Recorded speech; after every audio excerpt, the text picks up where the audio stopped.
In a culture dominated by science and technology, why do you think it's still important to talk about God? I think we should all be fairly cautious about what seems to us to be obviously the case. If nothing but modern physics teaches us that, I think life would teach us that many of the assumptions that we have made when we were younger seem to require a different approach. And I think anybody who thinks that it's just obvious what everything is, I mean, the least one could say is that they don't have much of a questioning mind. I think if we have a sense of something farther than the immediate, and just about all peoples in all parts of the world that ever have lived have had their ways of talking about whatever that something other, beyond, greater is that underlies their being. I think it would be odd to say, well, this is just not a rational conception.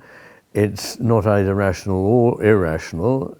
It's beyond rationality, and I would say it has a degree of irrationality about it, because why assume that our minds, knowing what they know now, know everything?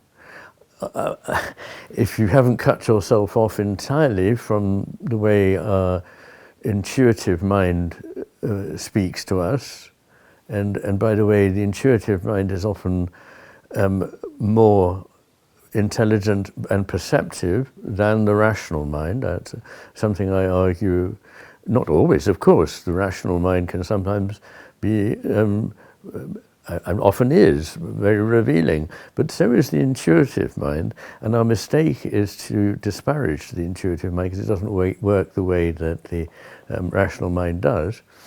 But in any case, the point is that if one has still access to our intuitions about the nature of things, one strong intuition would be that not everything is accounted for by the material account, the reductionist materialist account.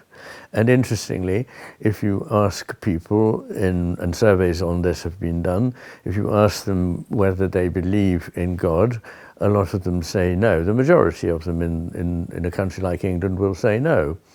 And that, I think, is because they haven't been offered the possibility that what is meant by God is something less crude, less simplistic than the one that they may have picked up. But if you ask them a different question, do you think that all that is can be accounted for by a reductionist materialist view? Almost all of them, 90 whatever percent, say no. So I think most people believe from experience, from intuition, and even from reasoning that we can't know everything. It is a good idea to open your mind and not just cling to the rock of the obvious, as Evelyn Underhill put it. We need to be able to open our minds, and one way of doing that is through the gifts we have of beauty of nature, the beauty of art, of all forms, music, architecture, art, poetry, and through the myths that are embodied in religious practices and religious faiths. So I see that as being a necessary part of most people's pictures, and if you don't have a word for it, it tends to drop out of the conversation. So in all cultures there will be a word. So for people of the Hindu religion, there is rta, which is what we would call the ground of being. For the Greeks there was logos, which doesn't just mean a word, it means a sort of grounding principle that explains the order and beauty of reality. There is Yahweh, there is Allah, and there is what we call God. And I think that not to have such a placeholder is a problem, but I think to know too early on exactly what it means is also a problem.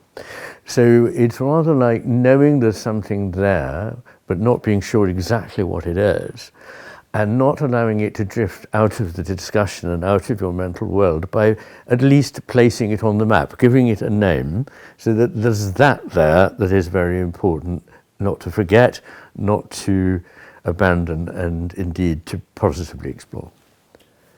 I think it's a further interesting observation that the religious beliefs or otherwise of great scientists who won Nobel Prizes since they were first instigated at the beginning of the 20th century have been investigated and described by categories. Now, in the humanities, 35% of Nobel Prize winners said that they were at some point in their lives clearly atheists. When you come to the sciences, you start to get very many fewer who are atheists, at least at the Nobel Prize winning level. So I think the figure for biology is something like only 9.1%. In the case of physicists, it is, I think, 4.6%, the lowest category of any group of Nobel Prize winning individuals was that group that expressed a greatest consistent belief in whatever it is one likes to call the divine. You reject a common conception of what you call the engineering God.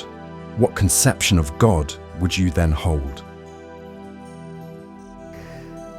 Yes, I often refer to what I call the engineering God because I think it is an expression of a number of elements that can get between people and a just appreciation of what could be being meant by the idea of God.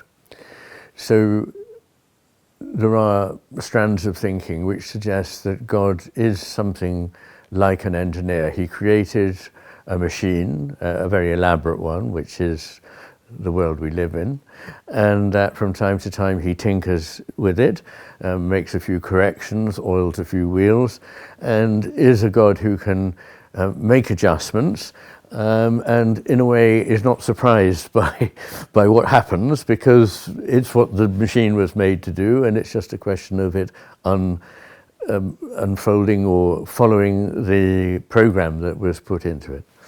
I don't see this as anything like my conception of God. I see God as needing above all a free creation, a creation that is not determined to the last detail by its creator. And so I don't see God as an engineer at all.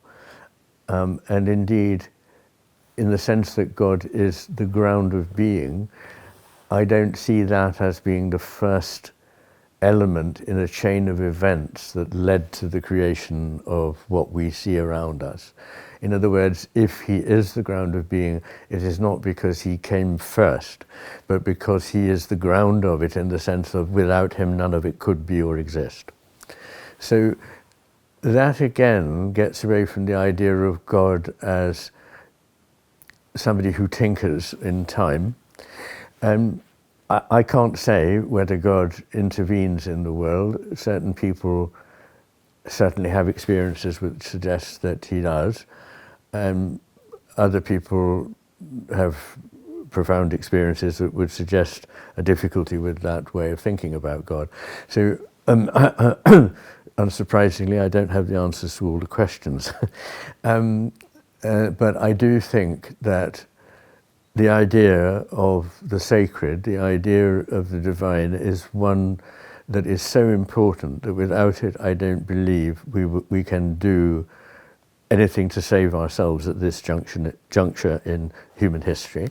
I think we do need to, as Solzhenitsyn himself said, to find our way to God again.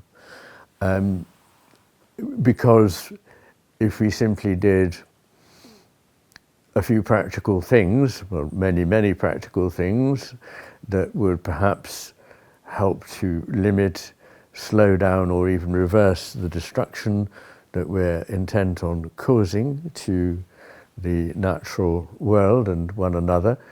It wouldn't mean anything unless there was a recalibration of what we are and what we're doing here. And I think our belief that we can manipulate everything, that we control everything, that we have a right to own and manipulate everything, is an expression of the left hemisphere's take on things, which is also the engineering God. All that the engineering God expresses is a typical left hemisphere fantasy of being one with a power that will control everything and needs that power.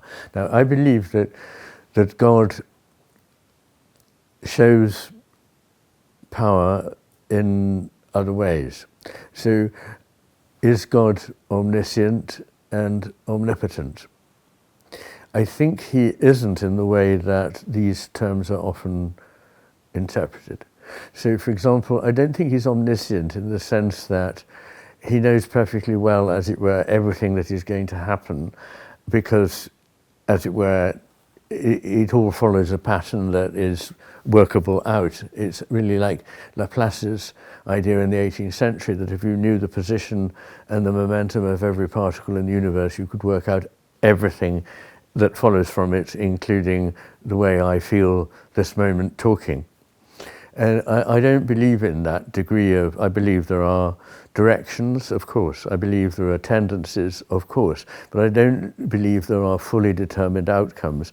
And I think there would have been no point in a creator God just creating something that was already fully known and explored. I think the creator God wanted something that would be other than himself.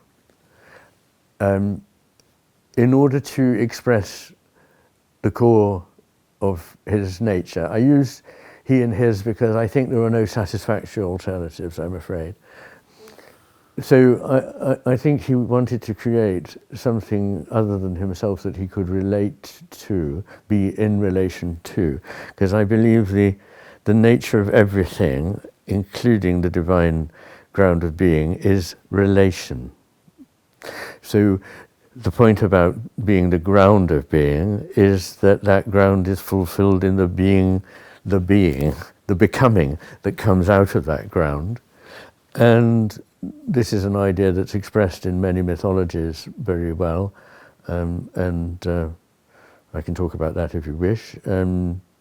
But in any case, what I don't think God is omniscient in that sense. I think he can foresee in outline the way in which things are likely to go, but he cannot define particular outcomes at all. I don't think that he's omnipotent in the sense that he can do just anything.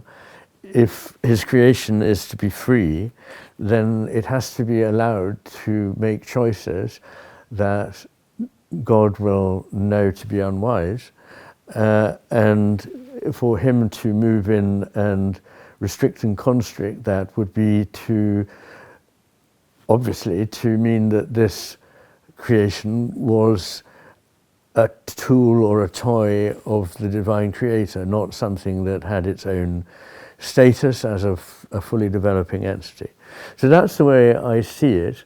And I wanted to say quite early on that just because certain things can be thought of as likely outcomes, I don't mean that this implies a creator God that is an engineer. It implies a creator God who is in some sense vulnerable. I think it is possible to see God here. I'm not a theologian, you have to forgive me. But I think it is possible to see God as both within time and therefore within potential, within the realm in which God cannot be said to be omniscient and omnipotent, and another sense in which God is transcendent and in that sense is unchanging, outside of time, and omniscient and omnipotent. Now, that may sound like it makes no sense in terms of our logic, and I suppose in sense of the way we logically normally think it doesn't. But I think it has meaning, and I think it's part of the meaning of the Christian story that there is God the Father, who is, as it were, transcendent, and there is God the Son, who is immanent in the world, and that the expression of God the Holy Spirit is the way in which we come to experience whatever that divinity is, to respond to it, and to further it in ways that we can, if we can.